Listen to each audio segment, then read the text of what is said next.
Assalamualaikum warahmatullahi taala wabarakatuh. Innal hamdalillah nahmaduhu wa nastahdihi wa nastaghfiruh wa na'udzu billahi min syururi anfusina wa sayyiati a'malina. Man yahdihillahu fala mudhillalah wa man yudlil fala hadiyalah. Nashhadu an la ilaha illallah wa nashhadu anna Muhammadan abduhu wa rasuluh. Allahumma ja'alna minal ladzina yastami'una al-qawla fayattabi'una ahsana. Wa ba'd. Tuan-tuan, puan-puan, sahabat-sahabat yang dikasihi sekalian. Ada satu ungkapan disebut oleh Syekh Ibnu Athaillah As-Sakandar. Kata beliau, seorang yang kenal akan Allah akan sentiasa melakukan dua perkara. Pertama, dia akan berusaha bersungguh-sungguh untuk memastikan dia sedar bahawa dia adalah hamba Allah. Dan yang kedua, dia akan berusaha untuk memenuhi tuntutan Allah sebagai tuannya.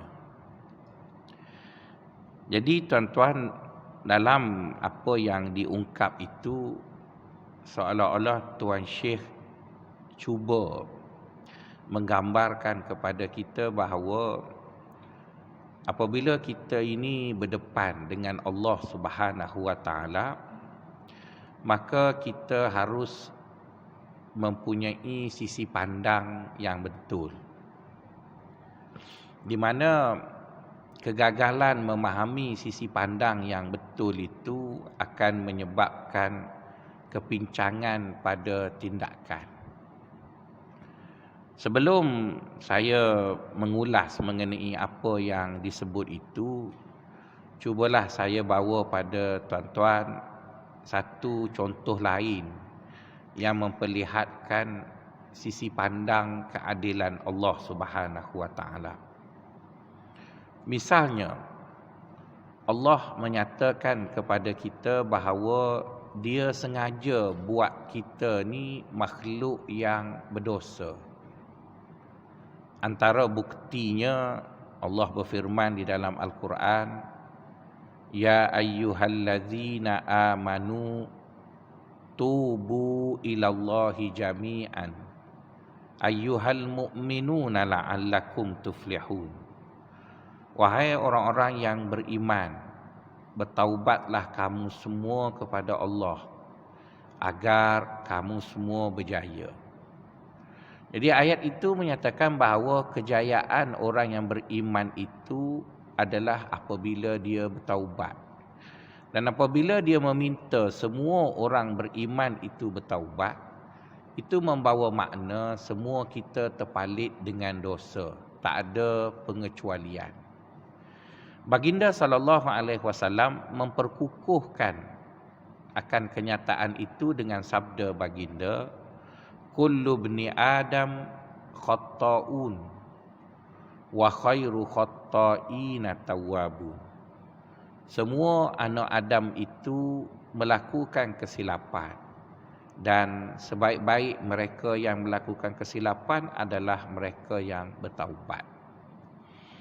Jadi sahabat-sahabat, bila Allah buat kita sebagai makhluk yang sentiasa melakukan dosa, maka Allah ingin nyatakan kepada kita dengan tegas apakah sikap dia yang setara dengan dia buat kita ni berdosa. Kita pun risau juga apabila dia buat kita berdosa, tiba-tiba dia pula macam pegawai JPJ, strict sangat. Saya 3 kali kena tahan polis trafik terlupa bayar road tax. Ketiga-tiga dia maaf sebab tengok ustaz. Tapi JPJ tak ada runding, tuan-tuan. Jadi kalau Allah itu macam pegawai JPJ, masuk neraka belaka lah kita. Semua masuk neraka sebab kita kan semua buat salah. Jadi untuk meletakkan sisi pandang kita pada Allah itu pada sisi pandang yang betul, kerana dia sengaja buat kita makhluk yang berdosa ni, maka dia menyatakan kepada kita berkali-kali bahawa dia Tuhan yang Maha Pengampun. Jadi bila dia buat kita makhluk yang tidak lekang dari dosa, dan dia pula berhadapan dengan makhluk yang berdosa itu sebagai Tuhan yang Maha Pengampun dan Maha Penyayang, maka legalah sikit kita sebab sikap dia tadi selari dengan tabiat kita yang berdosa tadi. Jadi dengan itu kita rasa legalah sikit, dan kalau orang itu masuk neraka pun bukan kerana Allah tidak ampun, tapi kerana orang yang berdosa itu yang bersalah kerana dia tak nak taubat. Jadi tidak salah Allah lah. Allah sudah buat satu kedudukan yang setara dengan kelemahan manusia, satu sifat yang maha mulia, iaitu Allah itu Maha Pengampun.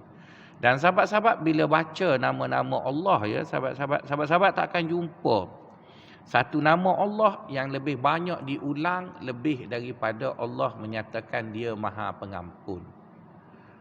Mengampunkan dosa ini dalam bahasa Arab, Allah menggunakan perkataan ghafara. Sahabat-sahabat akan dapati nama Allah yang berasaskan kepada ghafara itu sampai 3 nama. Sedangkan nama-nama lain Allah menggunakan 1 atau 2. Hanya sifatnya yang Maha Pengampun itu diungkap dengan 3 nama. Yang pertama, Allah itu Ghafir, Tuhan yang Maha Pengampun. Allah sebut dalam Al-Quran, Ghafiruz Zambi wa Qabilut Tawbi Syadidil Iqab.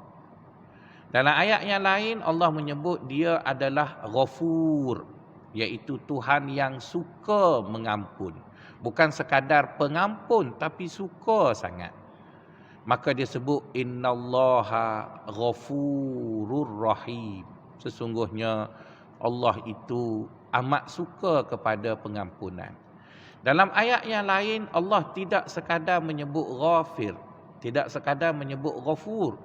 Dia menyebut dirinya sebati dengan pengampunan, maka disebut ghafir. Jadi tuan-tuan, kita rasa lega apabila kita berdepan dengan Allah dalam sifat kita yang selalu buat dosa ini, berhadapan dengan dia, dia pula adalah Tuhan yang Maha Pengampun.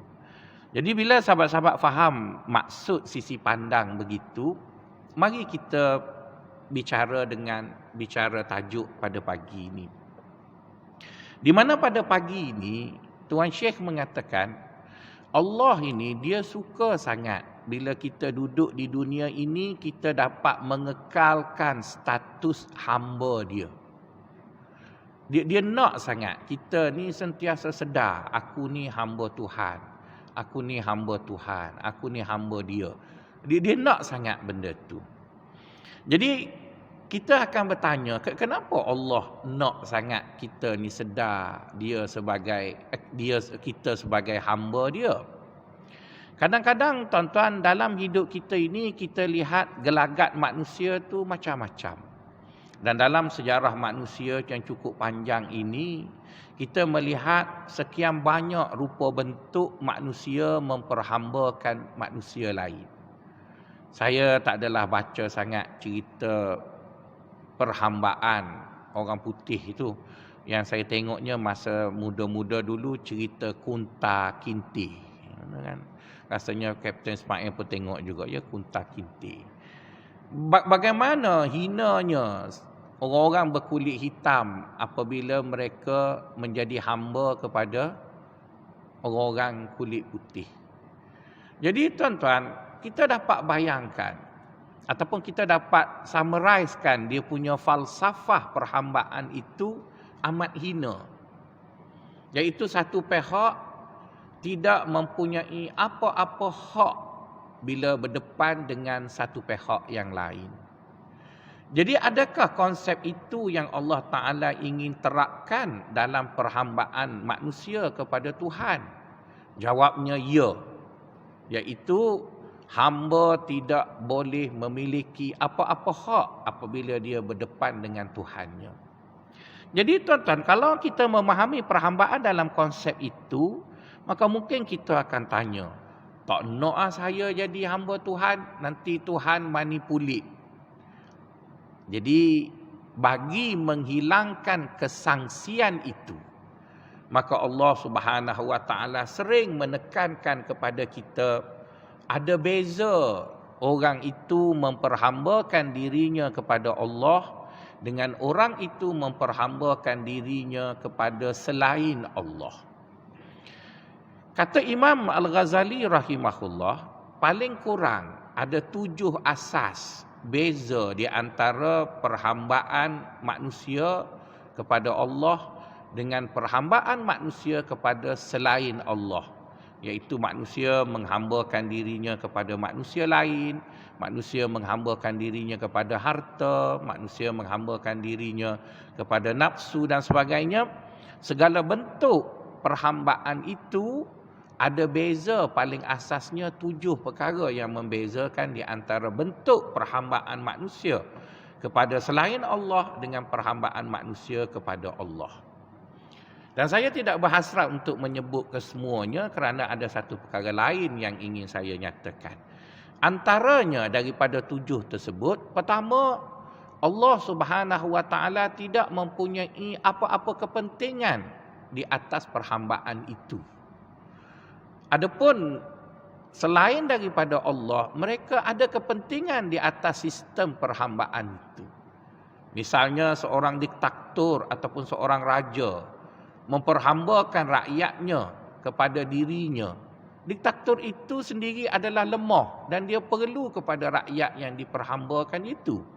Jika rakyatnya tiada, maka tiadalah keistimewaan yang dia miliki. Jadi bermaksud, jika kita memperhambakan diri kita kepada manusia, manusia ada kepentingan dalam sistem itu.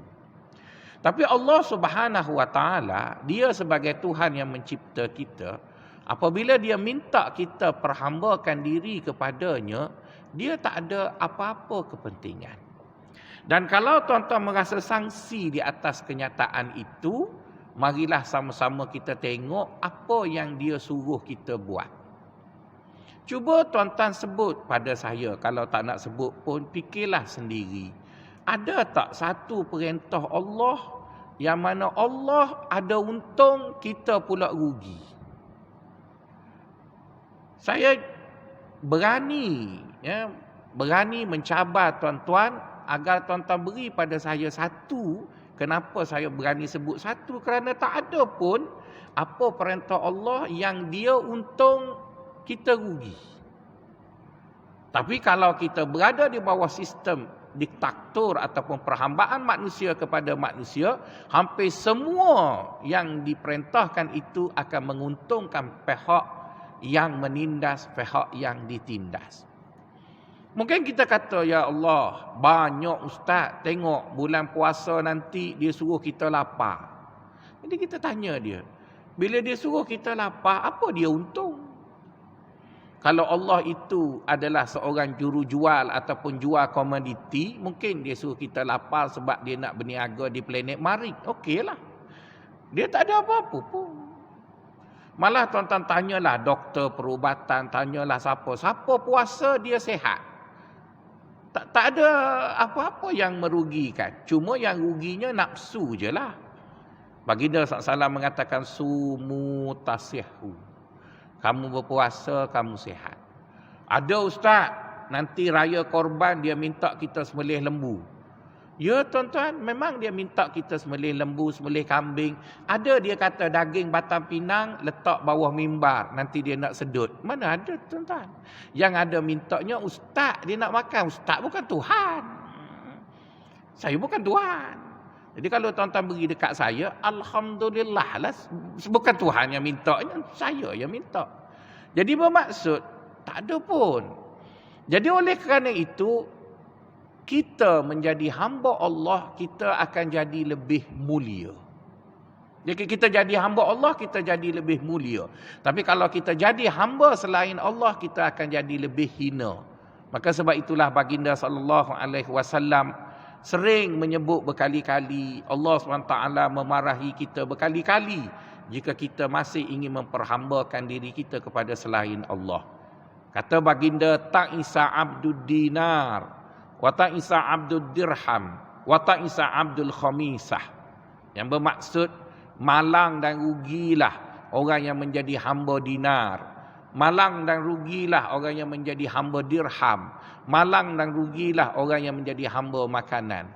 Jadi itu semua adalah tuhan-tuhan palsu yang kadangkala ataupun kerap manusia itu mempertuhankan mereka dengan menghambakan diri mereka kepada Tuhan palsu tadi. Jadi oleh kerana itu, tuan-tuan, sahabat-sahabat yang dikasihi sekalian, Allah sebagai Tuhan yang mencipta kita, dia mahu kita hidup sejahtera di muka bumi ini, maka dia mahu kita tadi sentiasa sedar bahawa kita adalah hamba Allah. Walaupun hasrat Allah untuk kita sentiasa sedar kita ini sebagai hamba dia, itu adalah jalan terbaik untuk kita menjadi manusia yang hidup sejahtera, namun Allah telah meletakkan satu ketetapan lain yang mengatasi akan hasrat itu, iaitu manusia akan diuji di dunia ini. Allah cuba ataupun agama ini mahu kita sedar bahawa kita hidup di dunia ini diuji, maka disunatkan kita membaca surah Al-Mulk sebelum tidur. Kerana pakar psikologi mengatakan, sesuatu yang kita fikirkan sebelum kita tidur akan terbawa-bawa kepada akal di bawah sedar kita. Cuma sayangnya kita baca Al-Mulk bukan untuk faham, untuk hamba hantu. Tu yang tak menjadi. Tapi kalau tuan-tuan baca Al-Mulk itu untuk tuan-tuan menghayati apa pesan Allah sebelum kita melelapkan mata, maka pastinya pesan-pesan itu akan kekal di dalam akal bawah sedar kita dan akan membawa kita bermimpi tentang pesan itu selama mana kita hidup. Cuba sahabat-sahabat ingat balik. Sebelum kita tidur, kita baca Tabarakalladzi biyadihil mulk wa huwa ala kulli syai'in qadir. Dia membuat suatu pernyataan yang menyatakan bahawa dia ada kuasa mutlak. Tabarakalladzi biyadihil mulk wa huwa ala kulli syai'in qadir. Segala pentadbiran yang ada dalam alam ini di tangan dia dan dia boleh buat apa saja yang dia nak buat. Jadi kalau tuan-tuan baca ayat pertama saja sebelum tidur, tuan-tuan akan rasa Allah itu gedebe, samsing. Dia sebut aku boleh buat apa saja. Tapi Allah ingin nyatakan kepada kita, ya benar aku boleh buat apa saja. Tapi aku adalah Tuhan yang bijaksana. Aku adalah Tuhan yang maha pengasih. Aku adalah Tuhan yang maha penyayang. Aku adalah Tuhan yang mengetahui segala-galanya. Maka untuk memastikan kamu tidak risau dengan orang yang mempunyai kuasa mutlak itu, maka aku buat peraturan. Jadi apabila kita berdepan dengan seorang raja yang mempunyai kuasa mutlak, kita mesti risau. Nanti dia boleh buat apa saja. Dia buat kenyataan hari ni, besok dia tarik balik. Lepas tu dia buat kenyataan hari ni, lepas tu besok tarik balik. Macam kita pening pasal SOP. Sekejap ada orang kena 10,000, lepas tu ada 30, lepas tu ada tak kena, nanti boleh maaf. Yang mana satu tu tahu tuan-tuan. Sebab dia kerajaan, lepas tu ada kuasa darurat, dia boleh buatlah apa saja. Jadi kita pun, kok mana satu. Kadang-kadang bila jumpa orang kat masjid nak salam dengan saya takut dia SB. Kita salam je kena 10,000. Takut sangat tuan-tuan. Sebab bila orang tadi dia ada kuasa mutlak, kita akan tanya, awak ada garanti apa untuk saya bahawa awak tak salah guna? Takut sangat. Jadi Allah SWT dalam ayat pertama dia kata, aku boleh buat apa saja. Lagilah takut kita. Tapi supaya kita takut tadi tidak menyebabkan kita jauh diri kita dengan dia, maka dia kata aku buat peraturan. Aku buat sistem. Dan aku takkan langgar sistem tu. Jadi legalah sikit kita walaupun awak ada kuasa mutlak, tapi awak akan follow sistem tu. Maka dia pun sebutlah pada ayat kedua, Tabarakalladzi biyadihil mulk wa huwa ala kulli syai'in qadir. Alladzi khalaqal mauta wal hayata liyabluwakum ayyukum ahsanu amala. Maka kita pun faham, memanglah dia ada kuasa penuh, tapi dia sudah membuat ketetapan dalam hidup ini ada positif, ada negatif. Ada perkara yang kita suka, ada perkara yang kita tak suka. Ada hidup, ada mati. Ada kaya, ada miskin. Ada senang, ada susah. Ada sehat, ada sakit. Itu sistem dia yang dia buat. Dan tujuan dia buat macam itu bukan kerana kad bajet. Bukan. Dia buat semua itu kerana untuk menguji kita. Jadi tuan-tuan, walau apapun Allah SWT mahu kita duduk di dunia ini, dia tetap akur bahawa manusia itu mesti melalui proses ujian. Dan di hujung ayat itu Allah mengatakan, walaupun kamu semua diuji, aku nak kamu semua lulus. Aku nak kamu semua lulus. Jadi bagi memastikan setiap kita ini lulus, tuan-tuan, maka Allah rela hantar orang-orang yang dia sayang duduk susah bersama dengan manusia, dicaci, dihina, dikutuk, ada yang dibunuh, adalah semata-mata untuk memastikan kita lulus ujian. Tuan-tuan, kalau berbicara tentang para nabi dan rasul, kita rasa yang bertuahnya Sulaiman je.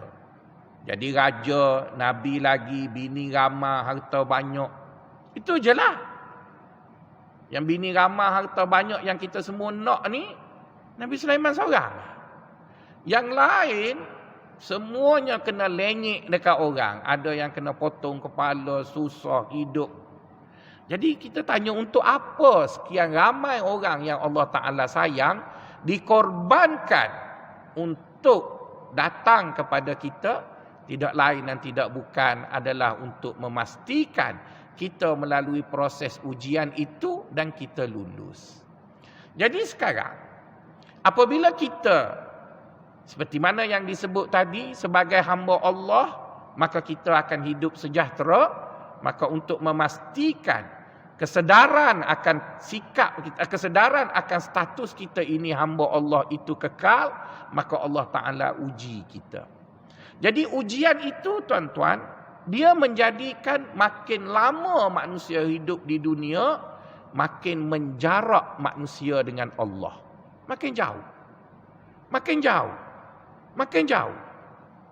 Kenapa manusia itu makin jauh daripada Allah, makin lama dia duduk di dunia, juga adalah disebabkan oleh sistem yang Allah Ta'ala bina.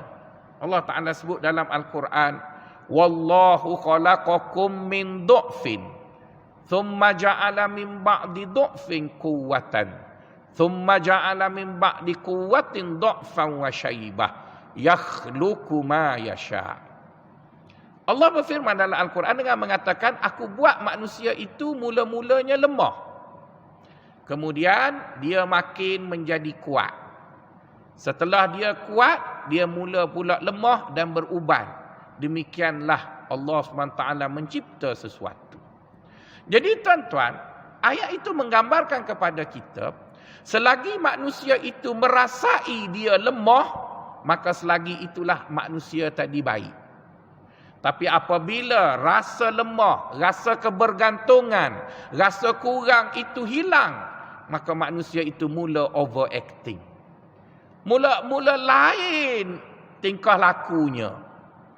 Jadi Allah menyatakan tentang kaedah itu di dalam ayat yang lain. Kata Allah, Kalla innal insana la yatgha ar-ra'ahu istaghna. Manusia itu akan melampau. Tindakannya akan melampau, overacting sikapnya. Apabila dia sudah merasakan bahawa dia sudah kuat dan dia tidak memerlukan orang lain. Cuba tuan-tuan tengok dalam manusia memimpin manusia lain dalam erti kata sebuah politik.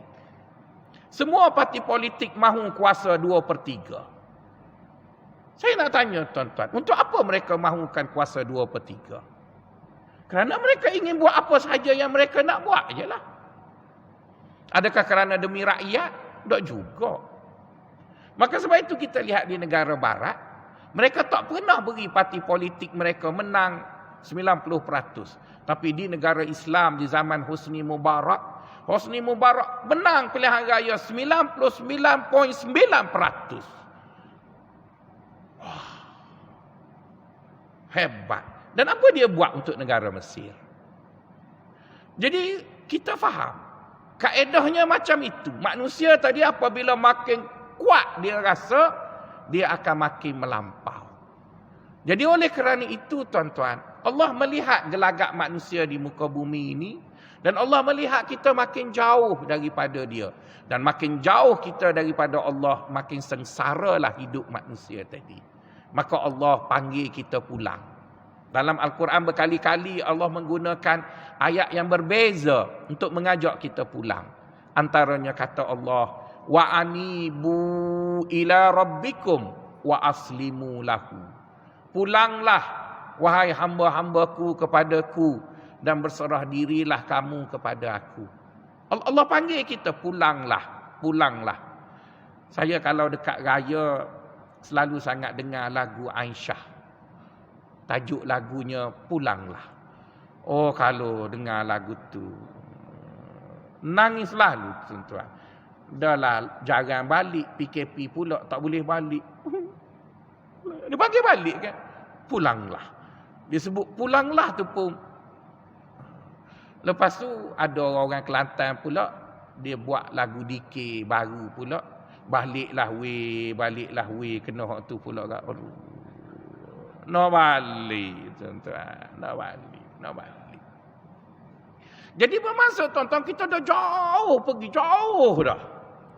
Macam tuan-tuan nak mudah faham sistemnya, kalau kita beli kereta Jepun tu, kereta Continental saya tak tahulah, saya tak pernah ada. Kereta Jepun tu tuan-tuan, dia ada jack tu. Kan dia ada besi panjang tu, yang lorek itu. Kalau kita pusing ke kanan, dia makin jauh. Dia mengangkang. Jadi akhirnya bolehlah angkat kereta tu. Kita pusing reverse ke kiri, dia akan menurun. Jadi sistemnya macam tu. Bila kita berpusing, kita bukan makin dekat, kita makin jauh. Jadi Allah ajak kita pulang. Baliklah. Kamu balik, kamu akan bahagia. Makin jauh, kamu akan sengsara. Dia suruh kita balik. Jadi sekarang, apabila kita nak balik, kita jangan gopoh-gopoh balik macam tu tuan-tuan. Sebab kita dah lama berpusing mengikut ke kiri, kita nak reverse tu takut pening. Kan bila kita reverse sesuatu benda, kita pening. Jadi Allah ada beritahu dekat kita macam mana nak balik. Macam mana nak balik? Allah ada berfirman dalam Al-Quran, fafirru ilallah. Bersegeralah kamu pulang kepada aku.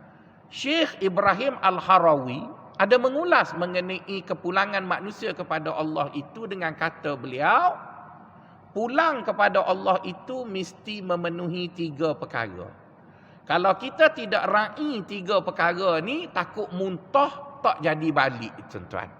Dia kena ada cara balik. Sebab lama dah kita berputar ke sebelah sini, jauh dah, tiba-tiba nak buat norma baru, reverse balik. Jadi bila reverse tu, dia punya pening tu lain macam tuan-tuan. Jadi untuk kita selamat pulang kepada Allah, maka kata Ibrahim Al-Harawi ada 3 perkara yang harus kita ambil tahu. Pertama sekali, kata jangan kita pulang itu laju sangat. Pelan-pelan. Balik pelan-pelan. Tak perlu lajulah. Tuan-tuan, kalau tuan-tuan biasa pergi ke Kelantan, saya nak tanya tuan-tuan, berapa jalan yang tuan-tuan tahu balik ke Kelantan? Haji Nordin berapa ni? 2, 3 je. Sengsaranya dia. Sebenarnya nak balik Kelantan ada 7 jalan. Tuan-tuan. Mana bahagia saya dengan Haji Nordin pergi Kelantan. Dialah sengsaranya. Sebab dia tahu 3 je, saya tahu 7. Tuan-tuan. Tengok orang Kelantan belah situ pun kata, ya ada 7. Tuan-tuan. Nanti saya bilang. Pertama, jalan biasa. Ikut rauk, apa semua tu lah. Yang kedua, naik flight. Betul kan? Yang ketiga, ikut jeli sana tu. Pergi ikut atas tu 3 dah. Yang keempat, ikut lebuh raya. Kemudian masuk ikut Kenyir. Itu 4. Yang kelima, pergi ikut Mersing. Pergi Mersing, masuk Terengganu. Jauhnya. Memang jauh, tapi enjoy. 5 hari baru sampai. Letih, masuk hotel dulu, tidur, enjoy. Yang penting sampai. Bukan berapa hari. Jadi sebab itu, bila orang balik kampung, dia dah set masa nak sampai pukul berapa. Tu yang kena speed track, kena double line tu. Dan cuba tengok orang yang bawa kereta tu. Stres sangat. Apa balik stres-stres, tuan-tuan. PT ada, masa ada, enjoy je lah. Tapi balik juga. Jadi bila saya dah 2-3 kali balik ikut Mersing, bermalam di Mersing semalaman, bermalam di Kuantan semalaman, bermalam di Kuala Terengganu semalaman, pas sampai Kelantan, mak saya dah tak tanya bila sampai. Dia kata balik dah, balik dah. Lepas tu bila nak sampai, jangan tanya, tension. Jadi yang pentingnya tuan-tuan sampai. Bukan bila sampai. Samalah juga tuan-tuan. Kita dah lama tinggal Tuhan. Tiba-tiba nak balik. Tak betul tuan-tuan gitu. Jangan balik macam budak Kelantan bawa kereta Honda balik Kelantan tu kan. Itu budak Kelantan lah tu tuan-tuan. Balik macam tu. Ada rekod marah kat orang Kelantan ya tuan-tuan. Jangan macam tu. Agama kata engkau dah lama dah tinggal Allah. Engkau sudah terbiasa dengan hidup yang menyebabkan kamu jauh dari Allah. Bila nak balik, baliklah berdikit-dikit, sikit-sikit. Plan, nak balik macam mana? Apa dia? Jangan duk kebobor ke apa benda begitulah. Okeylah. Dia kalau tak faham kena tanya tutor gitu. Okey, itu yang pertama tuan-tuan, Ibrahim Al-Harawi. Yang kedua, Ibrahim Al-Harawi kata, bila kita nak balik kepada Allah, kita kena ada target. Untuk step ni apa nak capai. Lepas tu berhenti seketika, balik pula. Berhenti seketika. Jadi bila tuan-tuan balik secara perlahan-perlahan, yang kedua balik secara ada target, dan yang keempatnya balik secara berperingkat. Jadi tuan-tuan, apabila, maafkan saya, yang ketiganya kita perlu melepaskan segala ikatan yang mengikat kita untuk balik tadi. Jadi itu 3 perkara yang dipesan oleh Ibrahim Al-Harawi kalau kita nak balik kepada Allah. Jadi tuan-tuan, mungkin tuan-tuan akan kata, Ustaz, kami ni tua dah Ustaz. Kalau lambat-lambat balik nanti tak sampai. Jadi Allah tahu kita ni lama dah tinggal dia, jauh sangat, nak balik tak sampai. Maka dia beritahu dekat kita, engkau jangan risau, asalkan kamu nak balik je. Aku ni tidak pasif. Allah tu bukan Tuhan yang pasif. Kalau kita nak balik ke Kelantan, duduk di Taman Tun, nak sampai ke Kota Baru, lebih kurang 540 km. Kota Baru tu pasif, dia tak bergerak, dia duduk situ Tuan-tuan perlu rentas 500 km baru sampai Kota Baru. Tapi kalau tuan-tuan nak balik pada Allah, betul jalannya jauh, tapi Allah kata aku tak pasif. Mula berjalan, aku pun berjalan juga. Jadi sebenarnya walaupun jarak tu kalau kita andaikan 500, kita takkan sampai kepada Allah pada 500 km, mungkin kita sampai di pertengahan jalan, dekat raut jumpa dah. Kenapa? Kerana Allah sebut dalam hadis qudsi, Abdi, lau ataitani habwan, la ataituka masyan. Lau ataitani masyan, la ataituka jaryan. Lau ataitani jaryan, la ataituka khatfal basar. Wahai hambaku, kalau kamu merangkak pulang kepada aku akan berjalan pergi pada engkau. Maksudnya, kalau kita mula start kereta dari Taman Tun, belum kita sampai di tol Sungai Penchala tu, dia dah bergerak dari Kota Baru sampai Wakacai, tuan-tuan. Dia bergerak. Kita bergerak, dia bergerak. Kita sampai tol Gombak, dia dah sampai Macang, Bukit Cina, tuan-tuan. Kita bergerak lagi sampai Bentong, dia dah sampai Manik Urai dah, tuan-tuan. Dia bergerak. Jadi jangan fikir, oh saya tua dah Ustaz, lambat-lambat kan nanti tak sempat sampai. Sampai tuan-tuan, jangan risau. Kita bukan pergi Kelantan, kita jumpa Allah. Jadi oleh kerana itu Allah tadi sifatnya sebagai Tuhan yang Maha Pengasih dan Maha Penyayang, yang penting engkau balik aja. Kau balik aja. Jadi oleh kerana dia tahu kita dah jauh tuan-tuan daripada dia dan kita perlu pulang, maka dia akan tolong kita pulang. Cara dia nak tolong kita pulang, dia buat satu musim di mana pada musim itu semua SOP dia tak pakai. Iaitu Ramadan. Ramadan itu tuan-tuan, dia macamlah pilihan raya kecil di Malaysia. Dulu ayah saya kuat UMNO. Lepas tu dia kuat PAS. Lepas tu meninggal dunia, tak berparti. Kecewa kedua-duanya. Jadi bila rumah saya tu buat dalam kebun jauh sikit daripada tu, saya minta lah bajet kerajaan negeri jalan masuk ke rumah mak saya. 10 tahun minta, tak dapat. Kita pun duk sebut lah ayah saya dulu bla bla bla. Dia kata tak ingat. Okeylah. Nak buat macam mana? Satu kali wakil rakyat kampung saya meninggal dunia. PAS pun tak kuat, UMNO pun nak menang. Betul kan? Jadi macam mana nak buat? Kita pun tahu pilihan raya kecil ni permohonan tak perlu borang. Beritahu je terus sampai. Jadi saya pun pergilah.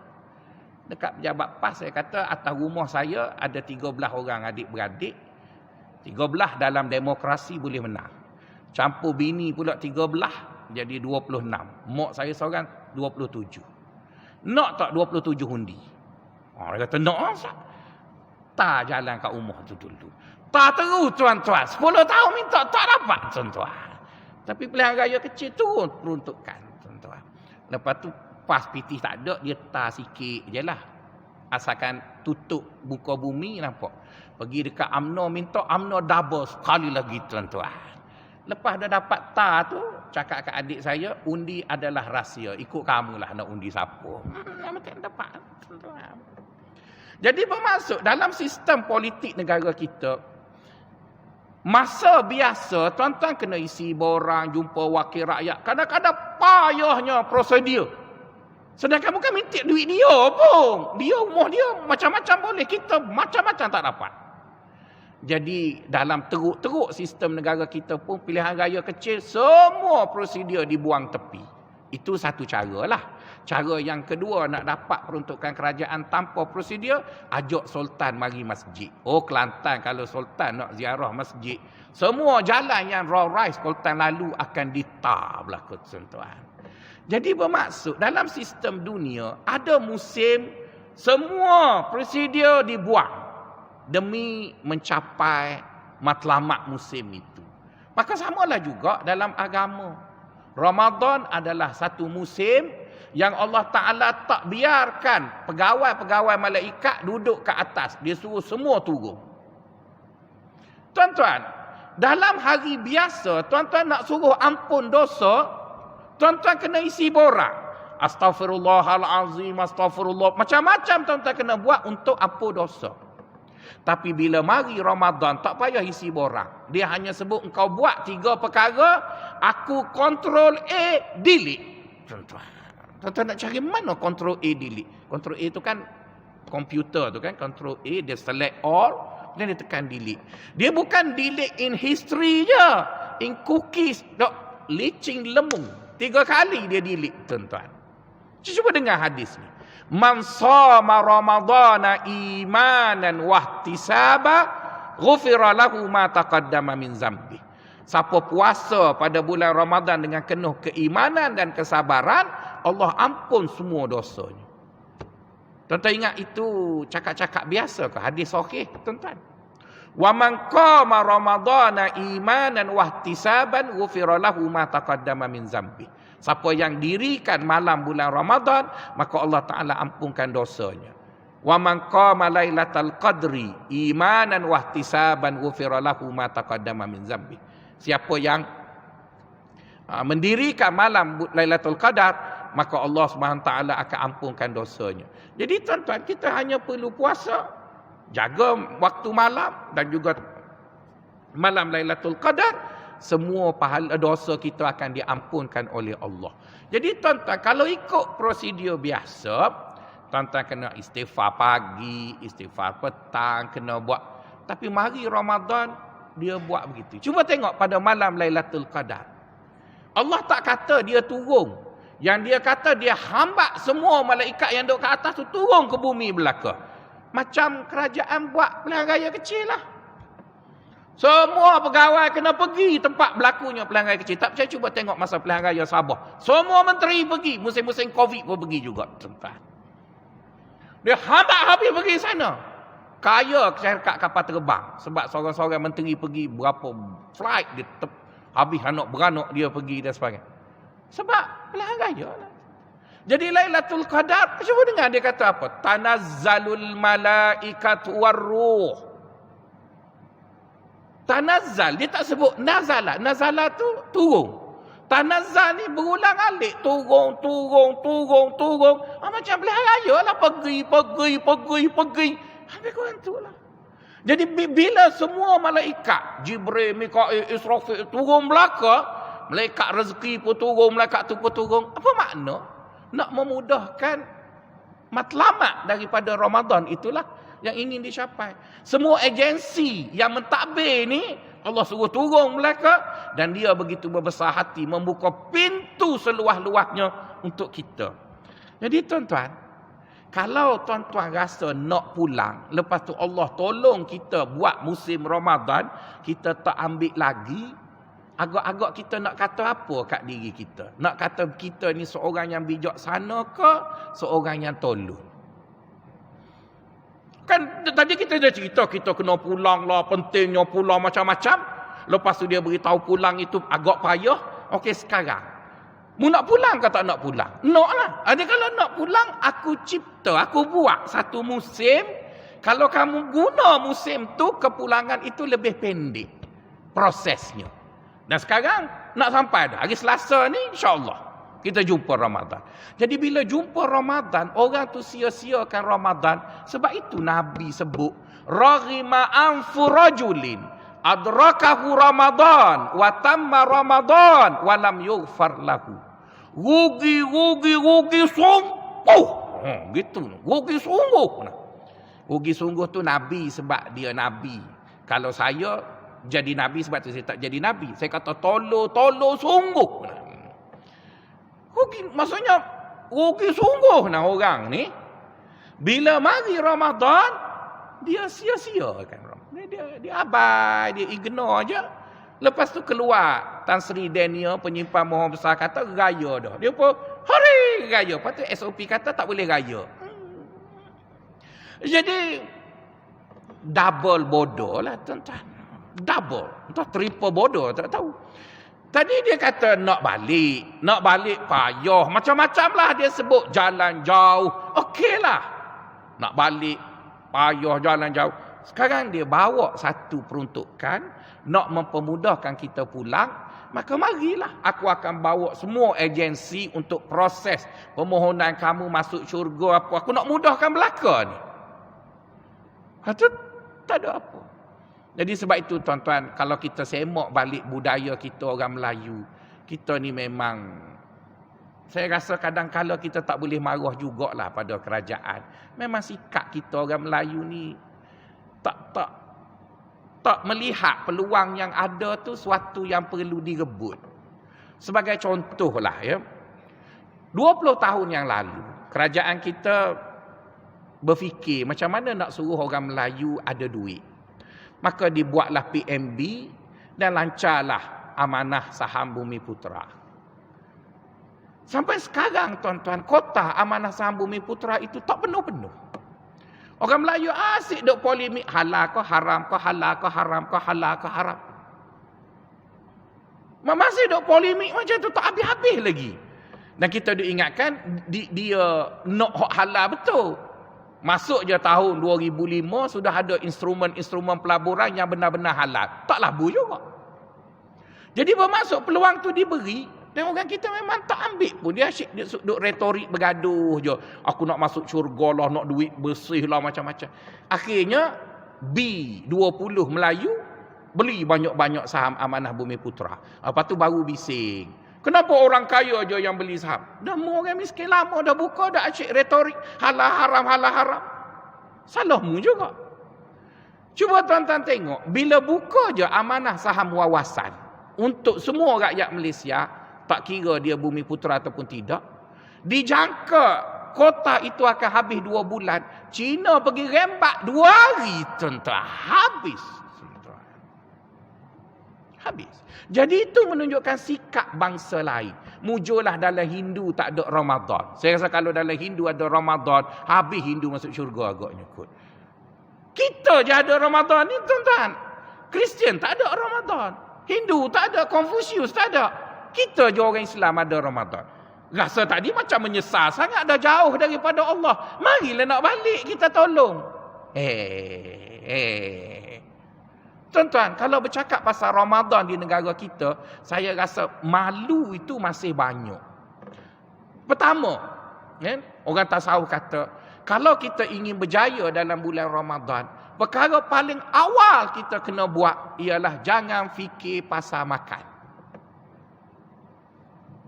Perkara pertama, kalau kamu nak balik pada Allah, kamu jangan fikir pasal makan. Sebab tuan-tuan tak akan jumpa orang wali Allah perut bucik macam penceramah ni, tuan-tuan. Tuan-tuan pernah jumpa Nabi gemuk? Tuan-tuan pernah jumpa? Nabi tu gemuk macam saya. Padahal Allah tak lantik saya Nabi pun, memang kau... Tuan-tuan, ada satu hadis Nabi tak suka sangat orang perut buncit. Sebab tu bila ada orang tanya, kalau Nabi ada sekarang macam mana? Ada orang kata dia nak peluk, nak apa. Saya kalau ada Nabi, saya lari dulu 2 bulan. Malu dia kata ceramah taman tun, pecah mikrofon, perut buncit. Tuan-tuan tak payah gelak lah, tuan-tuan pun lebih kurang saya juga. Jadi bermaksud tuan-tuan, prasyarat nak balik dengan Allah, bulan Ramadan jangan fikir pasal makan. Tapi apa yang berlaku di negara kita, nak cerita pun malu. Datuk Bandar Kuala Lumpur, kita ada kan Datuk Bandar Pencing duduk kat sini. Cuba tanya dia. Di BKL mengurus makanan yang masih boleh dimakan tetapi dibuang 4 kali ganda lebih banyak daripada bulan tidak Ramadan. Jadi setan kata, baik aku rehat. Orang Islam lagi teruk membazir masa aku bekerja. Kan kita tahu bulan puasa setan cuti. Masa setan cuti, kita punya teruk 4 kali ganda buang makanan. Jadi tuan-tuan, itu yang saya kata, saya tahu semayang apa semua tu ada, tak nafi yang tu.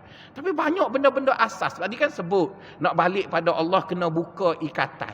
Jadi ikatan yang pertama, kita mesti menghayati lapar. Jangan fikir sangatlah pasal makan. Bukanlah bermaksud tak makan, kena makan. Ini bila sebut harga datang untuk program buka puasa masjid. Ahli jawatan kuasa tengok dulu. Sedap tak? Oh ni daging masak merah, yang ni. Astaghfirullahalazim. Tuan-tuan kan pergi Mekah. Ada tak kerutuk nasi kerabu orang Mekah buka puasa? Roti, buah tamak, yogat. Habis Lepas tu tuan-tuan kata, kenapa semayang di Mekah sedap? Semayang di Mekah sedap lah sebab tak rembat air tuaknya. Tak ada semua benda tu. Air zam-zam, yogat, roti. Cuba buka puasa dengan tu juga. Okey je. Itu yang bulan puasa je. Siapa semayang 20 bid'ah Nabi tak buat. Sebenarnya bukan mengikut Nabi sangat. Sebab 8 tu kebetulan kena dengan perut kenyang. Jadi buktinya orang yang semayang 8 tu kadang-kadang dia rembat moral tak berbaki untuk orang 20, tuan-tuan. Jadi nak sebut, saya tak maksudkan kat sini saya cerita umum lah. Tuan-tuan gelak tu masalah tuan-tuan tahulah masjid tuan-tuan. Tapi apa yang saya nak sebut, kalau betul kita nak balik pada Allah dalam bulan Ramadan, pertama sekali jangan fikir sangat pasal makan. Makanlah, tak makan tipulah kita akan segar dan sihat. Tapi makanlah ala kadar. Dan saya rasa isteri-isteri kita dekat belakang mesti seronok ceramah pagi ni. Sebab ada yang dah hantar dekat isteri 30 menu bonda untuk buka puasa. Semua makanan yang tak pernah makan pada musim lain nak makan bulan puasa. Kesian kau isteri pukul 3 dah masuk dapur. Bila nak khatam Qurannya, tuan-tuan? Jadi nak sebutnya, tuan-tuan, kita lupalah benda yang tak berapa baik itu.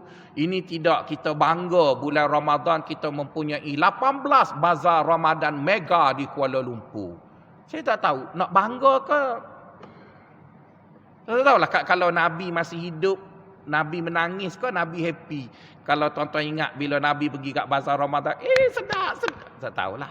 Saya tak tahulah.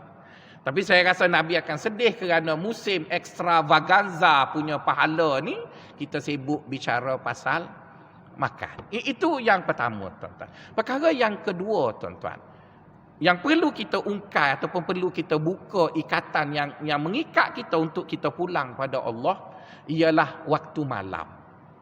Allah Ta'ala suka sangat malam. Lebih-lebih lagi malam bulan Ramadan. Inna nasyi'atal laili hiya ashaddu wat'an wa aqwamu qila.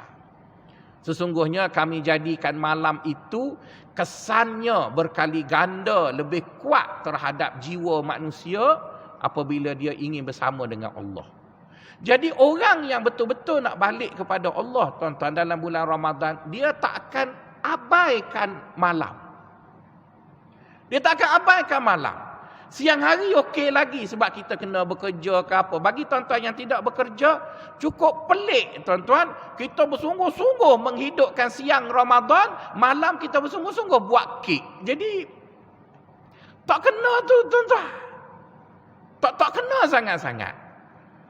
Yang perlu dihidupkan bulan Ramadan itu malamnya. Tak pernah saya dengar satu hadis Nabi, man qama nahar Ramadan. Siapa yang menghidupkan siang-siang Ramadan. Tak pernah dengar. Tapi yang dengarnya, man qama lailatul Ramadan. Siapa yang menghidupkan malam Ramadan. Jadi kita pandai-pandailah susun jadual supaya kita tidak abaikan malam tu. Jadi malam amat penting kerana Allah Ta'ala bila dia nak panggil kita, dia ada masa dia. Dan masa yang Allah paling suka ialah waktu malam. Jadi pandai-pandailah tuan-tuan adjust bagaimana malam bulan Ramadan itu tidak disia-siakan. Kadang-kadang kawan-kawan kita ni tak pandailah. Bulan Ramadan je lepas isyak pakak mari ziarah kita. Jadi kita pun serba salah. Tak layan. Tapi dia tak faham. Kalau nak ziarah, dia kata kalau aku ziarah tengah hari aku tak boleh makan. Allah, makan lagi. Makan je fikir ziarah-ziarah lah. Apa fikir makannya. Jadi bila kita ziarah, baguslah silaturahim. Tapi dengan sebab ziarah itu, kita korbankan masa paling baik untuk kita duduk seketika dengan Allah. Jadi oleh kerana itu, tuan-tuan, Allah tahu kita punya urusan dunia itu sukar untuk ditinggalkan, maka dia pun bagilah malam Ramadan itu pada 3 peringkat. Jadi kalau tuan-tuan nak ajak saudara mara buka puasa, nak bawa anak yatim pergi beli baju raya, tuan-tuan jangan ikut apa yang TV buat kat belakang ni, tuan-tuan. TV kita ajar kita benda merugikan kita. 10 akhir Ramadan, sibuk duk cari rumah anak yatim beli baju raya. Tak betul, tuan-tuan. Nak cari anak yatim, belilah awal-awal. Belilah awal-awal. Sebab tidak ada riwayat pun yang menyatakan pada 10 akhir Ramadan, Nabi asyik duk shopping lagi, tuan-tuan. 10 akhir Ramadan tu kita tak nak berkawan dah dengan orang. Kita nak duduk dengan Tuhan je. Kita nak duduk dengan Tuhan je. Kita duduk baca kita. Itu ibadat yang dia cadangkan pada kita. Tapi orang kita terbalik. Awal Ramadan tu nyopulun ibadat. Bukan main sampai parking tu imam, parking pengerusi pun dia ambil. Sebab nak tarawih ni. Lepas tu 10 akhir dia pergi buru Lailatul Qadar. Allah. Tak kena, tuan-tuan. Bukan gitu, tuan-tuan. 10 awal itu pahalanya tak banyak sangat. Jadi kalau nak buat apa-apa yang berkait dengan manusia, buatlah awal-awal. Ajak saudara buka puasa ke, cari rumah anak yatim, nak pergi beli baju raya. 10 yang kedua itu, kita dah mula ready untuk stage yang ketiga, iaitu 10 akhir. 10 akhir Ramadan, kita duduklah dengan Tuhan. Tuan-tuan, tak boleh lepas kau kita dengan manusia ni. Lepas kat sekejap. Dan tuan-tuan kena ingat ya, Allah sebut dalam Quran, kalau kamu nak duduk dengan aku tak suka kau sibuk-sibuk dengan orang lain. Allah sebut qul innama a'idzukum biwahidatin antakumu lillah. Kalau kamu nak mari duduk dengan aku suka sangat kau mari seorang-seorang.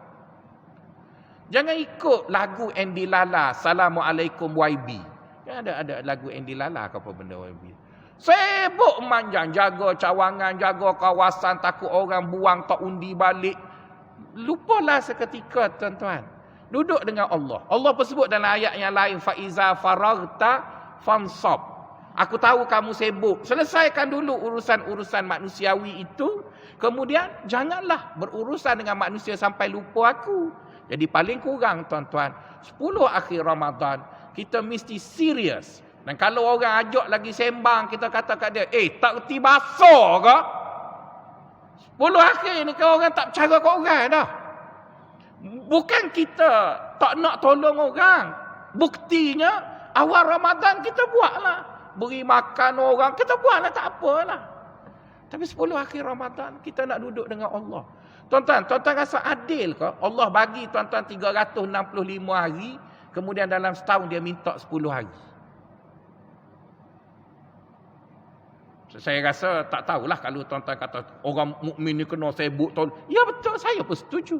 Kita kena tolong orang, kena bantu orang. Ya betul. Tapi takkanlah dalam 350 hari itu 10 hari tak boleh bagi pada dia. Dan tengoklah baginda SAW. Dia tolong orang, dia bagi orang makan, dia bantu orang.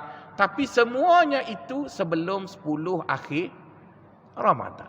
Bila masuk 10 akhir Ramadan, baginda SAW akan duduk dengan Allah SWT, beribadat, bermunajat, bertafakur dan sebagainya. Rincian bagaimana perkara itu nak dilakukan, ada ustaz-ustaz lain pula akan memberitahu pada tuan-tuan. Tapi secara konsepnya tuan-tuan, Allah itu suka sangat kita pulang pada dia. Dan dalam setahun agak jauh dah kita dengan dia, maka dia buat Ramadan untuk satu ruang yang dia akan permudahkan segala urusan untuk kepulangan itu. Dia harap kita pulang. Jadi oleh kerana itu tuan-tuan, kalau sebelum ini kita selalu dengar imam baca doa, Allahumma barik lana fi Rajabin wa Sya'banin wa ballighna Ramadan, maka hari ini sampailah kepada Isnin ni kita tukar doa tadi, Allahumma la tahrimna ajra Ramadan wa la tahrimna ajra Lailatul Qadr wa la taftinna ba'da Ramadan. Sebab Ramadan dah nak sampai, maka kita minta dengan Allah yang lain pula, ya Allah, janganlah kamu halang aku untuk mendapat manfaat dari Ramadan. Janganlah kamu halang aku untuk mendapat manfaat daripada Lailatul Qadar. Janganlah kamu fitnahkan aku selepas kedatangan Ramadan. Jadi untuk dia sampaikan kita pada Ramadan, alhamdulillah, doa imam yang kita aminkan itu nampaknya sudah dikabulkan. Harap-harap kita dipanjangkan usia, insya-Allah pada Isnin petang itu, malamnya kita dah bertarawih dan sebagainya. Mulalah lengkapkan diri kita mental, fizikal, perancangan dan sebagainya. Tuan-tuan, buatlah apa yang dianjurkan oleh para ulama, bantu orang miskin, tolong mereka, simpati, empati, kebersamaan bersama mereka. Tapi itu semua sebelum 10 akhir Ramadan. Apa-apa keperluan yang ingin dibeli, belilah awal-awal Ramadan lagi, supaya kita tidak dituntut oleh anak isteri untuk beli shopping baju dan sebagainya. Kita dah beli awal-awal. Saya 15 Syakban hari tu, saya bagi kredit kad saya dekat isteri. Ini unlimited, you pergi belilah. Kita tahu bini kita pergi beli dekat Maidin je, unlimited pun tak apa, tak mahal tu kan.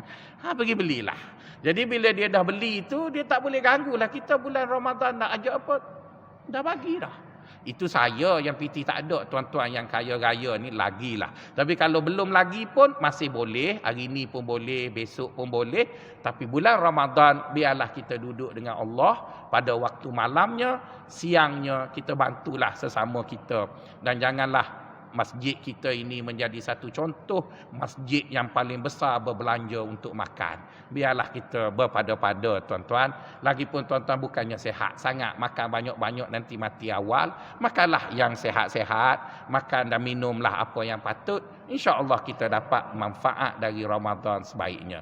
Apa yang saya bergurau itu, saya minta maaf banyak-banyak, tapi memang dimaksudkan untuk kita semua insaf dan kita dapatlah isi Ramadan dengan sebaiknya. Assalamualaikum warahmatullahi taala wabarakatuh.